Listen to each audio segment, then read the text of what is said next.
আব্বা আমার বন্ধুগুলো ঘুরতাম যেমন 500 টাকা দিও।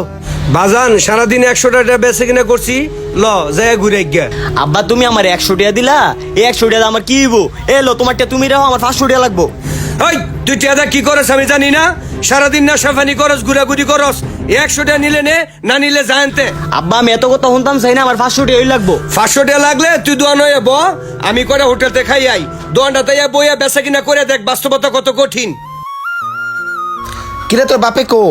বাপে তো খাইতে গেছে। এই 2 কেজি ড্রাগন ফল দে। আচ্ছা ভাই দিতেছি, মালটা নতুন মাল আইছে, খাইয়া মজা পাইবেন। এই লোন ভাই 2 কেজি টাকা দিবেন না ভাই? এ ভাই শোনেন, হাওয়ার কিন্তু দিমু, তুই আমার চিনস? কাঁচা ব্যবসা করস? হাইট বটা বাপের বলিস। বাতিজা তোমার তো কইছিলাম তুমি ঠিক মতন লেখাপড়া করো, তুমি তো আমার কথাটা শুনলা না। দেখছো আজকে যে ব্যবহারটা তোমার সাথে করছে, এরকম ব্যবহার তোমার বাবার সাথে প্রতিদিনই করে। তুমি যে তোমার বাবার কষ্টে টাকা নিয়ে প্রতিদিন হাতা পাতা খাও, তুমি তো এখনো ব্যাপারটা বুঝতে পারতাছো না। এখনো সময় আছে, ভালো হয়ে যাও। এবারে এই 70 টাকাটা দে। ভাই আব্বাই তো নাই, আমি 50 টাকা দিয়ে দিতেছি, আপনি এটা লইয়া যান। এবারে 100 টাকা দিবি, একদম ফাটাইলাম কিন্তু। দোকান বন্ধ কর। ভাই করতেছি।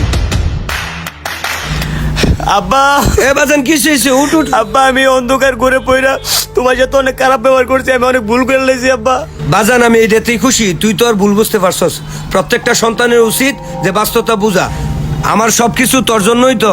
আয় বাজান আয়।